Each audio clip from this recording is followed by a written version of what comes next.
tous, nous commençons aujourd'hui le 4e Pérec, le dernier Pérec, chapitre de la Masechet Ta'anit. Mishnah Aleph à la première Mishnah.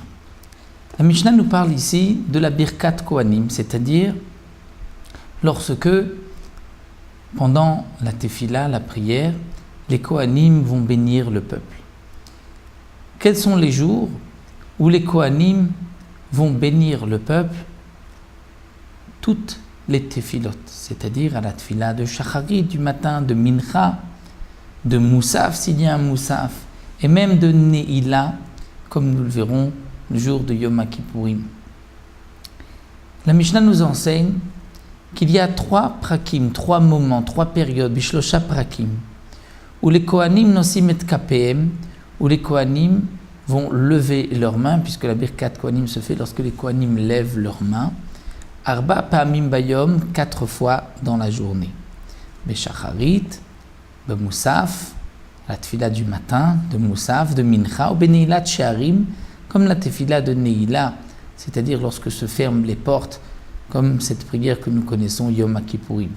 Nous allons reprendre tout de suite la Mishnah d'après le Barthénora.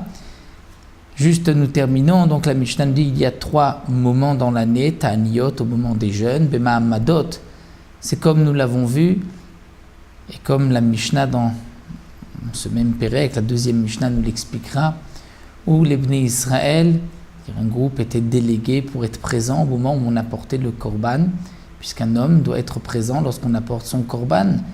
Le korban tamid est un korban de tout le clan d'Israël, et le peuple d'Israël doit être présent, donc il déléguait des hommes qui allaient être là au Beth Amikdash, qu'on appelait les Anshe Mahamad. Et ces jours de Mahamadot, il y avait des jours de prière particuliers. Et comme nous allons tout de suite le voir la suite dans les autres Mishnayot, dans ce même Pérec, et le jour de Yom Kippourim. Donc ce que la Mishnah veut nous enseigner, comme explique le Barthénora, parce que le jour de fête, le jour de jeûne plutôt, et Mahamadot, le jour de Mahamad, il n'y avait pas de Moussaf. Le Moussaf, c'est uniquement les jours de fête, Rosh Chodesh, Shabbat et Yom Kippourim.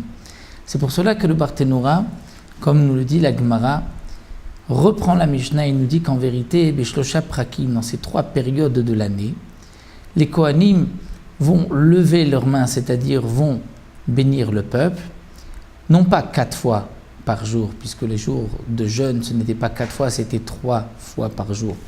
Mais ce que la Mishnah veut nous dire, c'est que les Kohanim vont bénir le peuple au moment de chaque tefila de cette journée. C'est Shacharit, Mincha et Neila. Mais il y a un jour qui est Yom Kippourim, où il y a même une 4e fois, puisqu'il y a la tefila de Moussaf. Donc le Tana nous enseigne 3 périodes dans l'année où les Kohanim vont bénir le peuple au moment de chaque prière. Et il y a une fois dans l'année où ce sera même 4 fois dans la journée, c'est le jour de Yom Kippourim. Mais Ta'anit et Mahamadot, ce n'est que 3 fois par jour.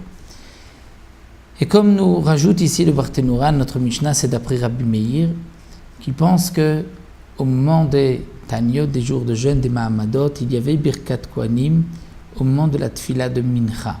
Parce que tous les jours, les Kohanim ne bénissent pas le peuple au moment de la Tefila de Mincha. Pourquoi? Étant donné que Mincha, c'est toujours après le repas du midi, et qu'on a peut-être bu du vin pendant le repas, le Kohen n'a pas le droit de bénir le peuple s'il a bu du vin.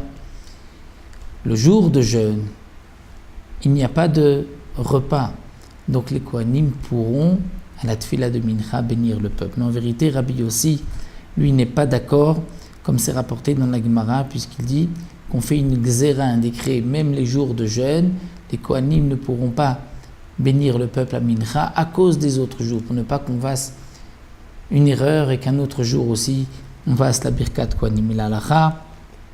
Et comme Rabbi Yossi, c'est-à-dire qu'il n'y a pas de Birkat Kohanim à Mincha les jours de jeûne et Mahamadot et jours de Yom Kippourim, parce qu'il y a de toutes les manières la Tefila de Neila. Et dans la Tefila de Neila, on dira Birkat Kohanim. Mais dans les jours de jeûne où il n'y a pas de Neila, là dans ce cas-là, les Kohanim feront la Birkat Kohanim à Mincha, étant donné que c'est proche du coucher du soleil, c'est comme si c'est une fila de Neila. Et donc, c'est pour cela que les Chachamim n'ont pas décrété ces jours-là. Donc reprenons la Mishnah. Nous avons vu une marloquette entre Rabbi Meir et Rabbi Yossi. Est-ce que les jours de jeûne, on pourra faire la Birkat Kohanim au moment de la prière de Mincha? D'après Rabbi Meir, oui. D'après Rabbi Yossi, non. À l'exception, nous dit Rabbi Yossi, des jours de jeûne où il n'y a pas de Neila, de cette prière de Neila, où la Mincha est priée proche du coucher du soleil, là on pourra dire Birkat Kohanim. Donc c'est 3 moments dans l'année, qui sont les jours de jeûne, les jours de Mahamad que nous verrons dans la deuxième Mishnah, et le jour de Yom Kippourim. Ces jours-là, les Kohanim vont bénir le peuple à chaque prière, et le jour de Yom Kippourim, c'est même donc 4 fois par jour, puisqu'il y a en plus la Tfila de Neila. Pour les Mahamadot, nous verrons que 4 jours dans la semaine, l'Anshe Mahamad jeûne, et c'est donc ces jours-là que la Mishnah mentionne ici, où les Kohanim auront la Birkat Kohanim ces jours-là. Nous reprendrons dans la deuxième Mishnah le din des Mahamadot.